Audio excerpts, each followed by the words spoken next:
When it comes to horse racing, you can never have too much information. With Twinspires, you can place your bets with confidence, whether you use handicapping insights like our Brisnet speed ratings, prime power and past performances, the guidance of our experts' top picks, or just choose a name that catches your eye. Yes! No matter how you pick your horse, bet with Twinspires. And now you can race to victory with Twinspires tournaments.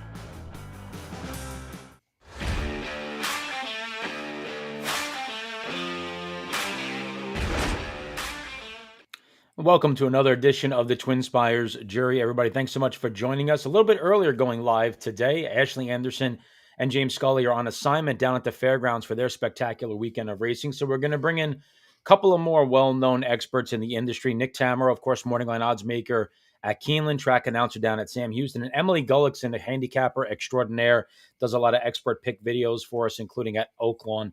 Happy to welcome both of them on board. And we're going to get to some of their best thoughts of the weekend in just a minute. But we want to remind you that Kentucky Derby week tickets are now on sale. Be sure to head to KentuckyDerby.com and get involved. They have live racing opening night on the Saturday of Derby week. They kick off with 5-0 Tuesday as well, with a 5-day race week for Derby week from Tuesday through Saturday. You can get all of those tickets at KentuckyDerby.com. Truly a bucket list event if you have not attended. So be sure to buy your Derby week tickets right now at KentuckyDerby.com. And don't forget as well, we talk Derby, Future Wager, pool number 4, opening up on Friday at noon. Another great opportunity to lock in some odds well in advance of those horses on Derby Day. I believe I saw Citizen Bull as the 6-1 standalone single choice favorite in this pool.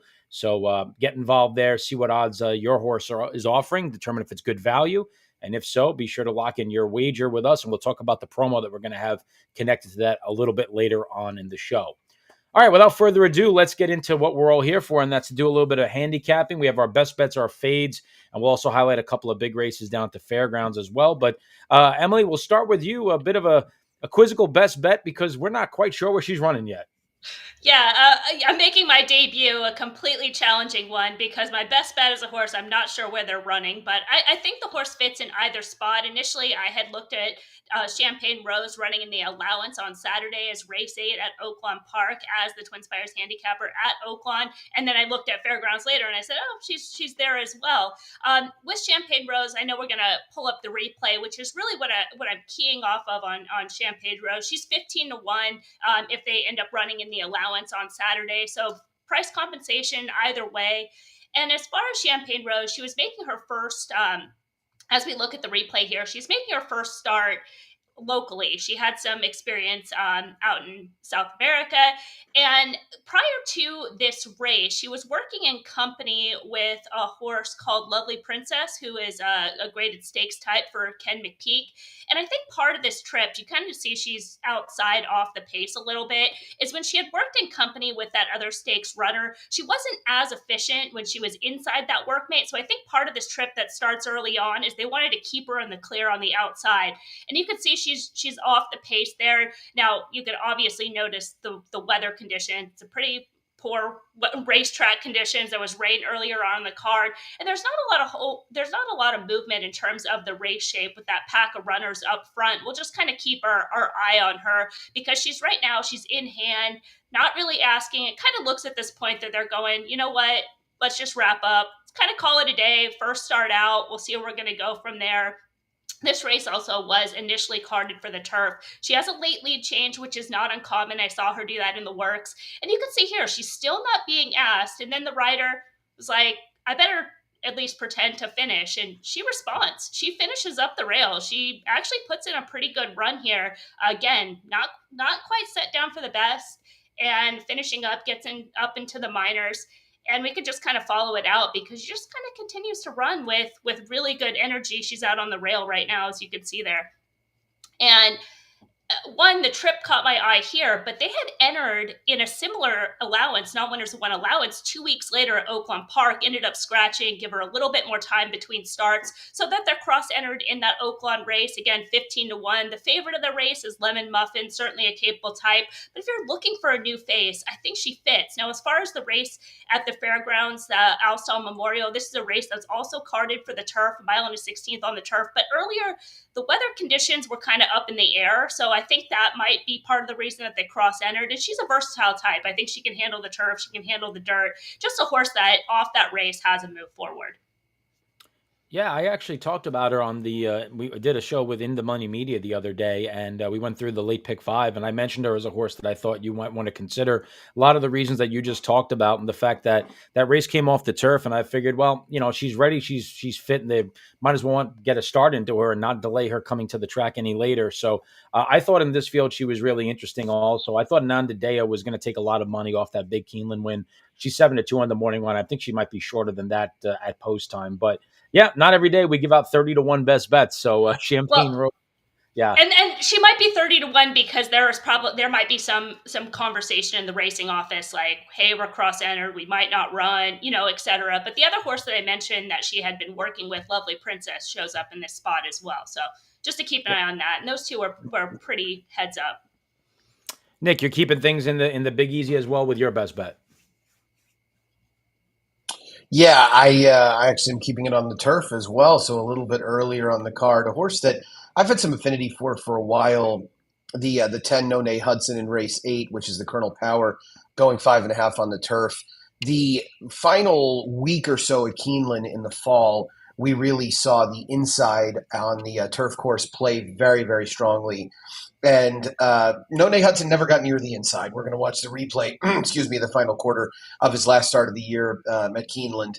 And you're going to notice that he's really handwritten until just outside the 3/16 pole before Frankie kind of shakes him up a little bit. The eventual winner, Determined Kingdom, dives to the inside, comes on through. I mean, this is the weekend that yielded us poolside with Slim, among other winners that sat the rail the entire way. None Hudson, I thought, took the worst of it, being towards the outside. I think he's a better horse when he races with Lasix. I think he's got a real excuse for the Woodford effort 2 starts back. Flavian Pratt gets on for Wesley Ward. Obviously, this horse is going to be well backed at the windows, but felt like one to me that made a lot of sense. And 9-2 on the morning line. I mean, I would take every bit of that. I think my horse has a shot to actually be 9-2. Emily's horse has no chance to be 30-1, but we'll see if that ends up happening. Morning line making is a tough exercise. I'm not going to make too many comments, but I think this horse is a good play. And I don't want to fall for the likes of Mansa Musa, who's cutting back and is going to need to be making up a lot of ground. I'd much prefer a turf sprinter that's going to be able to get a little bit more into it early. And that most recent workout at Palmettos, boy, it really makes you feel like None Hudson's sitting on a good effort coming back off this brief break. Yeah, if I remember correctly, too, Determined Kingdom, the winner of that race, I think was on the outside looking in for the Breeders' Cup Turf Sprint. If I remember, I think he was on the also eligible list and didn't draw into the field, or at least he was pre-entered, I should say, and didn't draw into the field. And he ended up diverting course for this allowance event. Yeah, I think that's entirely possible. Phil Schoenthal horse that I think they wanted to try and get into there, so makes sense. Yep, and so that obviously flatters the form of your selection there. None Hudson, a son of None Never. You see a lot of his offspring either with Wesley Ward or Phil Antonacci, and that's certainly the case here going out for Wesley Ward. Drawn to the outside, but definitely agree, has a big shot. But you guys spent a lot of time talking about some fun stakes races. I just stick to what I know, and that's Turfway Park at times. And, there's nothing really sexy about a $15,000 claiming race on a Saturday night. I disagree. I disagree all day long. But I like horses that that I have been following for a while and have a little bit of deeper knowledge about. And number 5 for the girls in race number 3 at Turfway on Saturday is coming out of a starter allowance event, which is a $30,000 starter, non-winners of one other than condition, where she was just a bit overmatched against the field that honestly had allowance level competition to it. And compared to the group that she's running against here, you can't find a bigger contrast in 2 races. Now, this was her second lifetime effort. She's going to just kind of pick up the winner here in the stretch, level off nicely and draw clear, getting through the non-winners of 2 life claiming level before trying that tougher assignment last time. But I'm just not going to hold that race against her because, again, she faced some pace pressure where she prompted things early. She was in a good spot, no question about it. And obviously was no match for that group coming to the wire. But again, it was just a much tougher race than what she's facing here. And when you take a look through this field, yeah, there's some horses that want to be a little bit forward to her inside. Corkage Fee, I imagine, is going to go to the front. But I see a very clear scenario where I think Adam Beskiza, who's one of the best riders at Turfway, is going to have her just sitting right off of Corkage Fee here, even if she, or possibly on the lead. And either way, I think she's going to prove very, very tough with what I think is going to be a very favorable trip in this spot. So I expect her to take money, but I think For the Girls bounces back on a key class drop here. Well, that's it for the best bets. Now we're going to tell you who we don't like, which is always sometimes good for some banter back and forth on the jury. But we'll kick it off with Nick here with his best fade. And I think you guys are actually in agreement on your best fade. So, Nick, we'll give you first crack at it. Oh, that's no fun. I would have taken somebody else if I had known, but that's okay. So Emily and I can each take our own angles on why we dislike this horse. I'll admit, I was never really much of a Catching Freedom fan, and I think that's part of it. I felt like he was pretty remarkably overrated through much of the Derby lead up, and came back and ran two, somewhat respectable races in both the Derby and Preakness before running in the Ohio Derby and going on the sidelines. And this just feels like a great time to bet against him, right? He's still got a bunch of that form from last year that's going to be sticking out. I think the price, this a little bit messy in terms of the way the morning line shakes out. Most of the contenders are between 3 and 6 to 1, and I'm not sure. I think Catching Freedom is going to get a little bit more money than that. I don't know really where things will fall in Hall of Fame. It feels like he can't be a particularly big price coming in with a big speed figure last time out on any measurable speed figure, including Brisnet. So I just felt like with that style, unless Catching Freedom somehow has developed significantly more speed, he's always going to be giving up quite a bit. And this just felt like a good time with those high-profile connections to take a swing against him in a spot like this. Yeah, I totally understand it. I think he does have a favorable running style for this race because Batten Down, the outside runner, Hall of Fame, Tuscan Sky, all want to be relatively forward here. So I when I looked at this race, I was trying to find a horse to rally a bit from off the pace that I could cling to, and I was really struggling to find that. Catching Freedom obviously would usually fit that mold, but I'm a little bit dubious of him as well. Emily, your thoughts? Yeah, when I submitted this, I didn't have the morning lines yet. So I was just trying to kind of keep it at Fairgrounds, kind of stay on topic here and looking through the stakes races just because people are looking at the races. But a lot of what Nick said, and typically for me, when I'm assessing a favorite, regardless if it's a claim or a stakes race, anything, there's the 4 criterias of handicapping, right? Like, does the horse fit on speed, class, pace, and form? And in the case of Catching Freedom, you could say, okay, he's fast enough, class-wise he fits, he has the graded stakes races.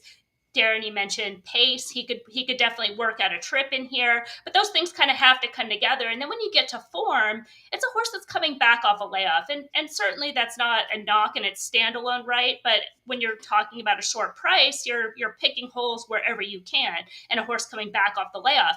Brad Cox does a lot of things in this game. He's training horses left, right, and center, all different types of horses. But as far as horses coming back off long layoffs at the fairgrounds, he's only had 3 runners in a 5-year sample, one of them being a winner and the other one's not so much. So that just kind of gives some reservations there. Again, not that it's not impossible, but it's not really a thing that he likes to do.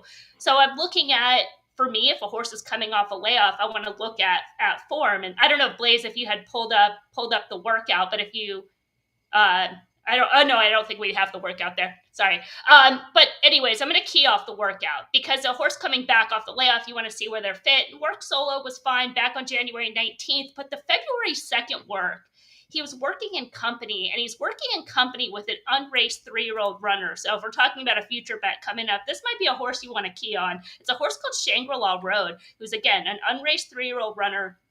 Shangri-La Road, beat the brakes off Catching Freedom. He's down inside. He's under a big hold. Catching Freedom is in an all-out drive.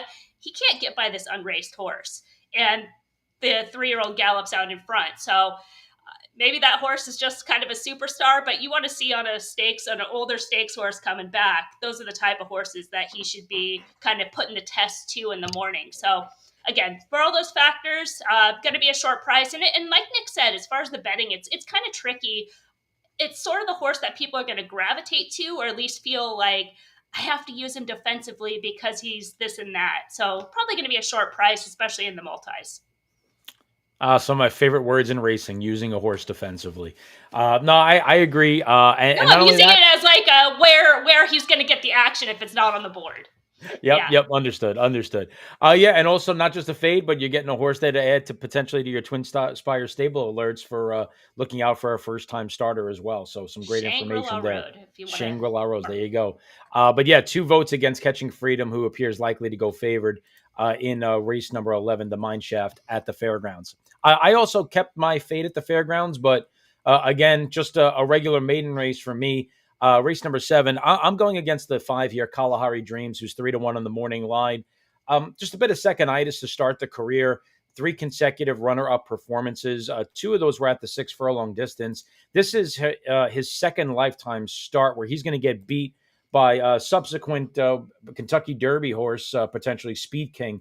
But the thing with Kalahari Dreams here is that, and I understand he's losing to a pretty good animal, he's just had dead aim a couple of times from my standpoint watching these replays and just doesn't want to go by the winner. And, he's burnt some cash. They're putting the blinkers on now. They stretched him out a couple of starts back. They tried him on synthetic last time. That was obviously a complete disaster. So now they're going to go back to the main track, and they're also going to cut back to a sprint, going back to 6 furlongs, maybe looking to get a little bit more speed out of him and getting a little bit more focus here with the move to the blinkers. But, just taking a look through this field, this first-time starters by Practical Joke, who wins at a 15% clip. Brad Cox on the inside, Valiant Humor, who's coming into this off a series of really nice-looking workouts.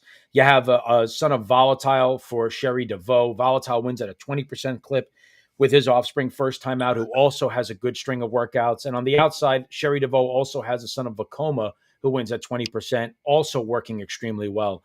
So this is a fade where I'm assuming one of those 3 first-time starters is going to be a runner. And if Kalahari Dreams ends up going off favored against those 3, I think he's a pretty logical fade with those 4 losses already under his belt. So that's going to be my approach here. Can I mention another horse Go. in that race? Yeah. The number 7, Restless Renegade. This is a horse that showed progression in the first couple starts and then had probably a complete excuse last out at Oakland Park and seemed well met in that spot. So that's another horse that maybe worth going back and watching the replays on, because that horse has a lot more upside than that most recent start. Funny story, because I actually bet that horse that day at Oakland, because one of my favorite angles is the speed fade angle, where horses that really don't do much running first time out and then second time out all of a sudden show speed. I don't really care where they finish, just that they showed more interest in getting engaged early. So I bet him in that start on the stretch out at Oakland.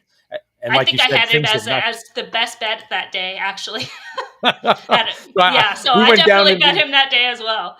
We went down with the ship together. He couldn't have had a worse trip that day, but now cutting back in distance. Legitimate trouble. Yeah. Yep. No question about it. So, all right. Well, we got some common interest there potentially in race number 7 as that wraps up our fade. So let's head on over to the Twinspires promotions page and let you know what's going on this weekend. We have a lot happening, and we'll start with the 15% profit boost for Risen Star Day. And this is going to cover the entire card at the fairgrounds. So 15% profit boost, win exact daily double trifecta. We're going to boost those winnings up to a $25 cap. It's not just the Risen Star Stakes. It's all of the races at the fairgrounds are eligible. And we have this theme offer going on throughout the Kentucky Derby season. So be sure to check out the Derby prep track for that week, and you're going to see a profit boost pretty much each and every Saturday on that racetrack.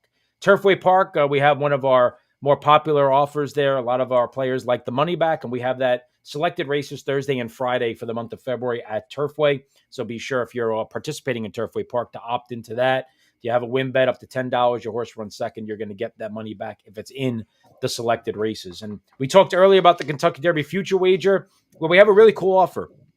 We have a bet get for the Kentucky Derby Future Wager Pool 4. It is a bet get that actually gives you back potentially up to $100 bonus on up to a $500 bet. So it's a pretty lofty bet get.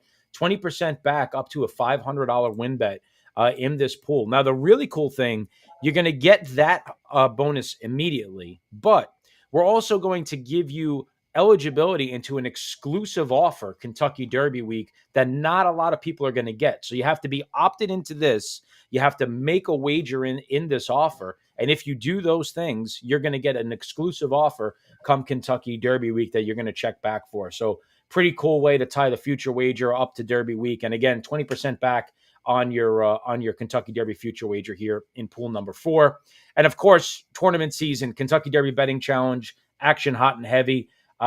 We have a bonus feeder Friday tomorrow. It's one of my favorite things where once we get to 10 players, we kind of speed up and accelerate those seats. So instead of it being one seat for every 5 players, it becomes one seat for every 4 players. Once we get past 10 entries, that's a $200 Oaklawn feeder into Saturday's Risen Star Kentucky Derby Betting Challenge qualifier. And that, of course, is a $500 qualifier for Risen Star Day. We are guaranteeing 2 Kentucky Derby Betting Challenge seats. Last week, our KDBC qualifier had 71 players, so we awarded 3 seats that day.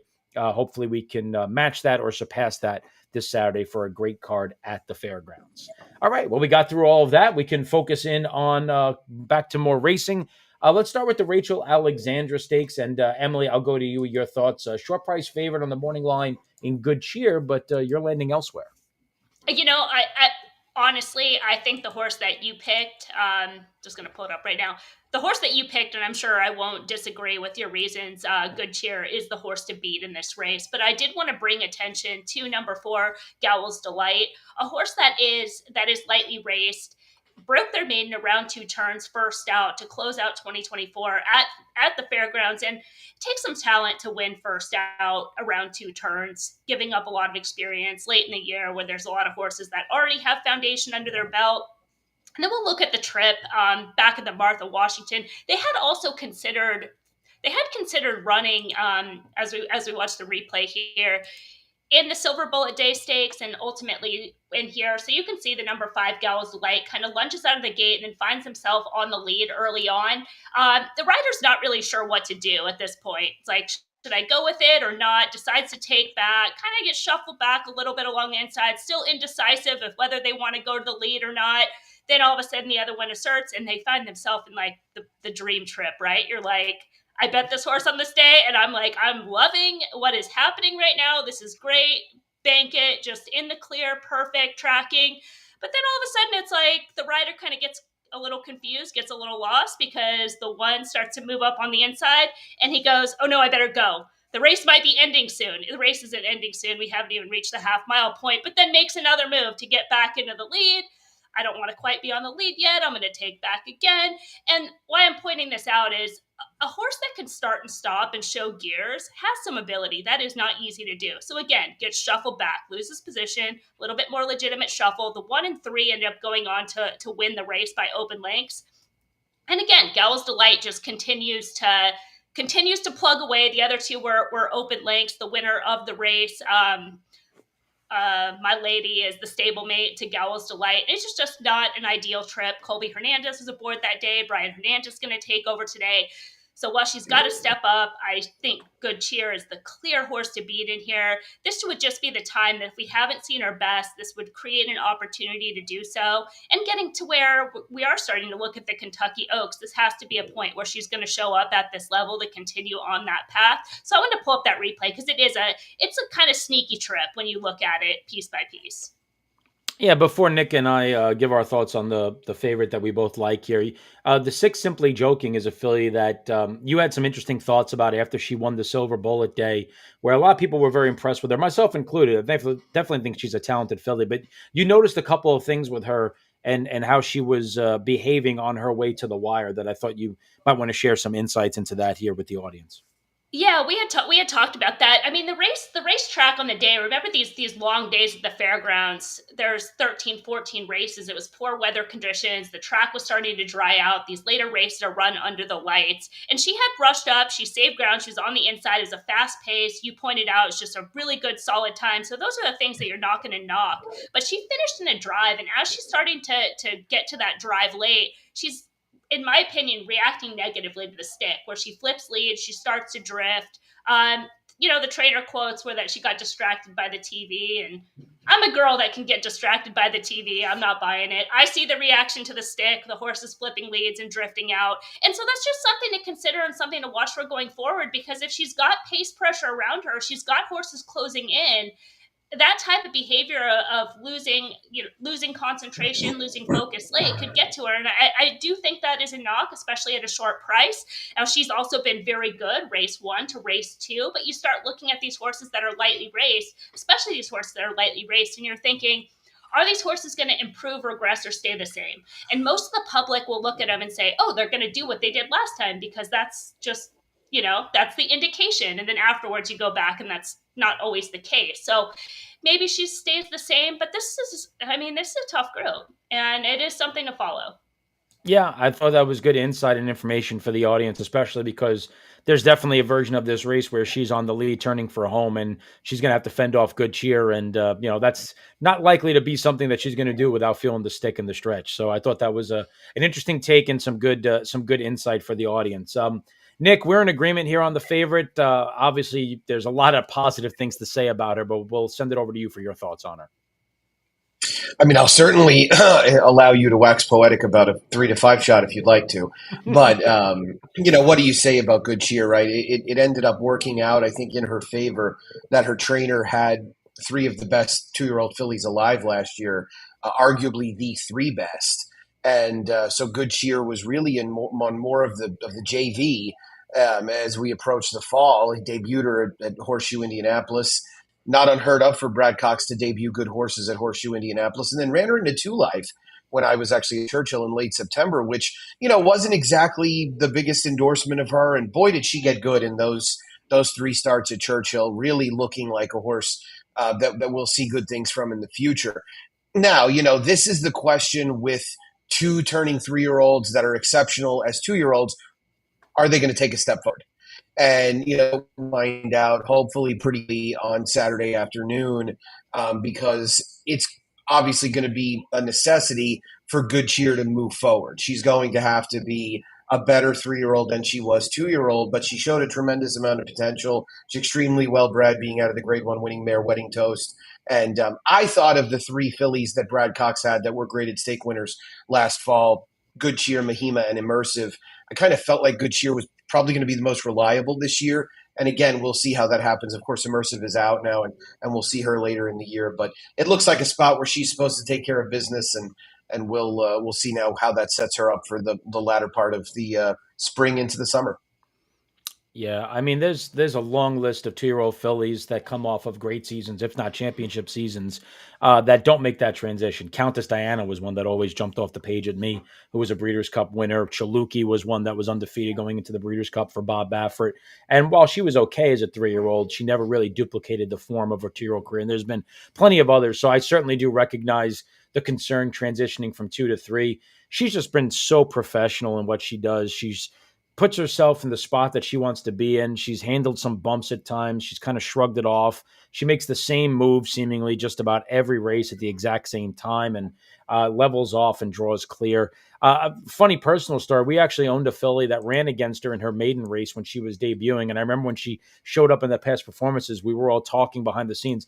Oh, of course, Brad Cox has got a Godolphin filly in against us. Wonder if this one's any good or not. And of course it ends up being probably, his second best, if not best 2-year-old filly that he's got. Yeah. But, but listen, I'm just a huge fan of hers. We'll see if she transitions, but I'm confident in her because it's not like she's like this speedy, precocious type. She's like this lumbering filly that debuted at a mile. She's never gone less than 2 turns. And I think physically and mentally, she has the profile and the makeup of a horse that's going to step forward as a 3-year-old. So looking forward to her debut. I couldn't pick against her in this spot, but I certainly understand the transition from 2 to 3 being a reason that some would like to try to beat her, thinking this would be the spot if you are going to beat her. So I definitely do recognize that. The culmination of the day is the. Oh, I'm sorry, Emily. Go ahead. Yeah, I was just gonna add one more thing. Just if people hadn't caught up the news that Ballerina de Oro is not going to run. So as Nick said, a 3 to 5 shot with that horse out, maybe he is closer to the money on that. Yep, definitely agree. Yep, no question about it.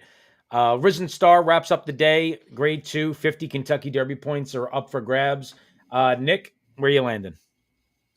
I will admit I'm not necessarily looking forward to this from a wagering perspective. I'm really, I think, going to be more of a fan. So I picked Jonathan's Way because I feel like I'm buying low on Jonathan's Way, where, obviously the majority of the wagering attention is going to go to East Avenue. I will also admit I don't have a ton of confidence Jonathan's Way wants to go 9 furlongs. I do think it's a little interesting that this is the spot Phil Bauer's chosen to bring him back for his 3-year-old debut. Perhaps it's an endorsement of the Barnes thought on how far he could go. But I have reservations on East Avenue. He's the horse to beat by far. I had a very hard time really embracing anybody else. And so it was kind of a pick by default. Part of the reason why I landed there, I've kind of felt leading into this that Jonathan's Way might end up being a little bit better going shorter. So clearly my confidence is not exactly overwhelming, but why not try him potentially as a distant second choice or even perhaps a little bit more than that when he's a horse that's always been pretty well backed in his career. And he maybe didn't quite have the obvious excuse that East Avenue did, but I think the ride dogged him a little bit in the juvenile where he was supposed to be far more involved in the pace if it was at the level that it was, and he found himself out of position before kind of fading late. So a very tepid, mild endorsement of Jonathan's Way. Yeah, I had similar trip notes for the Breeders' Cup Juvenile. East Avenue obviously was just lost any chance at the start. Jonathan's Way was just, I felt like he was almost in no man's land for his running style, where he was kind of like in that mid-pack chasing mode while racing out into the track and just didn't like where he was and never really felt like he was almost involved in the race at any point. Ran okay in the Kentucky Jockey Club, a good second that day behind First Resort. Certainly could see him jumping up and running better here. But yeah, for me, I agree with your take as well. East Avenue, if he gets back to his goods, Emily, certainly recognize the fact that, he's the horse to beat and your pick. Yeah, and sort of to kind of echo what Nick was saying earlier, it is kind of a pick by default. I was trying to get creative. If I was getting creative, I would have gone to Render Judgment, one that I was just kind of following early on. Has had some excuses. They've been trying to get a race, but then keying off the race that we just watched, the Kentucky Juvenile. Jonathan's Way was still just a little bit better on the day. And so if I'm like, okay, I don't want to take a short price on Jonathan's Way for some of the reservations that Nick mentioned, I'm kind of defaulting into East Avenue, a horse that, going back to what I was saying earlier, he's fast enough, he's classy enough, he has the right run style. Now, a lot of his races he's been on or near the lead, but I think that's some bit of a function of the fact that he was just kind of the best horse in those races and they just kind of stay out of trouble. Been watching him train. I think we are going to pull out a workout. I think this is the one that we did no workout here, but if you want to go and look at the Bruno website, the workouts are up there. And I think that is key for a horse coming back off the layoffs. Well, we can get a picture of him. East Avenue, his works look really good. He's been kind of rating off horses. He just looks extremely fit. Brendan Walsh has been sending out live runners in bunches at times. And this is one of those times starting off this first couple weeks at the fairgrounds. I think he sent out 10 runners, 3 winners, 4 seconds. They're firing. I think this horse is extremely well met in here, and maybe we'll see some run style versatility out of him. Yeah, it's funny. You guys both said you landed on a horse because of like by default. And I did the same thing because probably to a fault, I'm notorious in playing against Breeders' Cup Juvenile runners when they come back for their first start at 3, which is why I landed on Built, who's coming out of the Lecomte Stakes, a race that was run over that sloppy sealed racetrack that Emily was talking about earlier. I thought he ran fine there from post position number 12. I mean, maybe that neck defeat was a slight disappointment. But, I mean, he grinded his way out there. He ran well through the stretch. He's just going to get collared late here by disco time, but he's still finishing up nicely. I mean, this was a very good effort. He's just going to get nailed right before the finish line.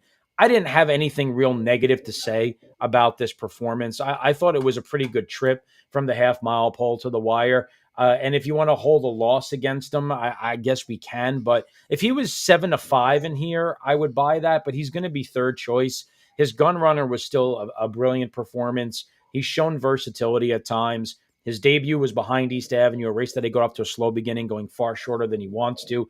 And I think he's got that classic throwback pedigree where he's going to get better as the races go longer. I'm really not too concerned about the 1.8 miles for him at all. So I thought Built at 5-1 had some appeal.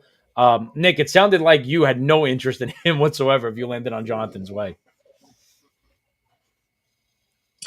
No, I didn't really like Built. And I thought, I just, I watched the replay of that LeCompte and I'm like, man, that's Innovator they're running down. That is not much racehorse, but a hard trying horse, I should say. And they just came home a little slower than I would have liked. I think, what happens in these waves of Derby preps is that the better horses obviously are generally coming into play in the second and third go rounds of them. And I just think that, Built beat up on some of the softer horses in his generation now that the waters are getting deeper, because even with their faults, and Emily and I certainly poked plenty of holes into the horses that we actually selected, because they have, deserving reservations. Those are good horses, right? I mean, East Avenue is legitimately a grade one caliber horse in this crop and one of the best of the generation. That's why he was favored in the Breeders' Cup Juvenile. So this is supposed to be a little too tough an engagement, but I wouldn't quibble with somebody wanting 6 or 7 to 1 on Built and saying, he has obviously run well over the racetrack and he figures to get a pretty decent pace coming from a little bit off of it. He's not simply that dressed up horse in the LeCompte that he was, in my opinion, off of the soft gun runner trip. So he did at least show a little bit more tenacity and a little bit a better running style, I think, for what could come up for him in the future.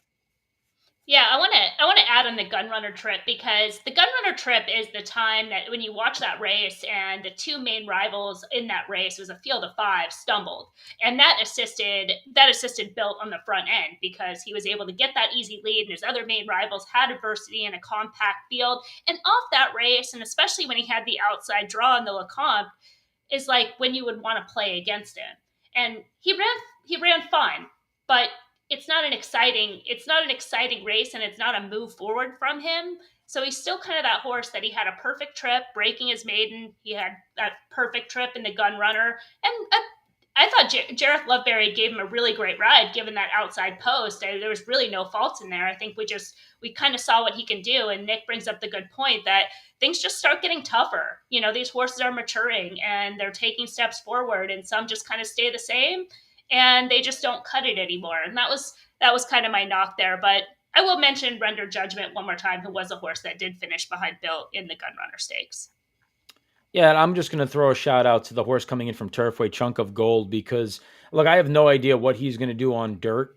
He does have it certainly has pedigree and some horses on the maternal side that have run well on dirt. But Chunk of Gold's effort in the Leonatus, right after that race was run, I tweeted out the winner was very good, but do yourself a favor and go back and watch the replay and just watch him, because he could not have had a worse trip. And to say that he was rolling late would be a dramatic understatement.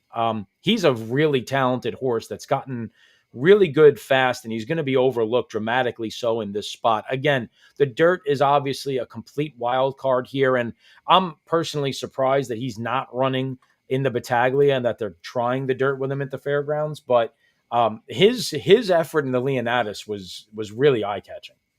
He was awesome in there. He was really good there. I guess the big question with him, and like many in this field, is just he's got to get faster. He's got to figure out how to get 10 points faster.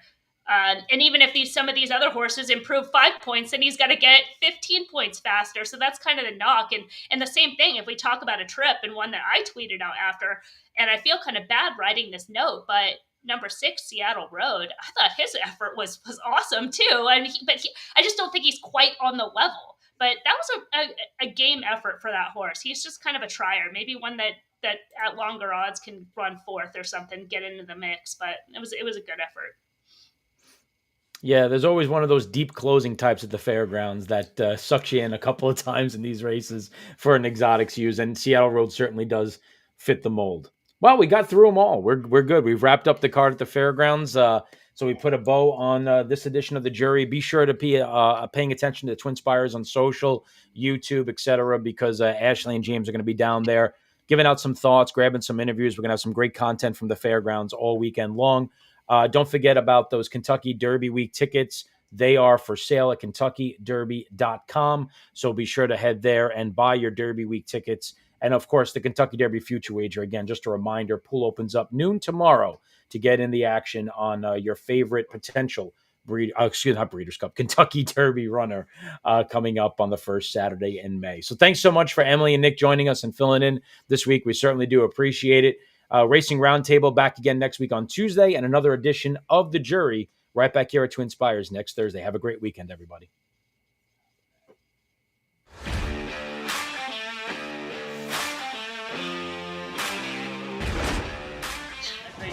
When it comes to horse racing, you can never have too much information. With Twinspires, you can place your bets with confidence, whether you use handicapping insights like our Brisnet speed ratings, prime power and past performances, the guidance of our experts' top picks, or just choose a name that catches your eye. Yes! No matter how you pick your horse, bet with Twinspires. And now you can race to victory with Twinspires tournaments.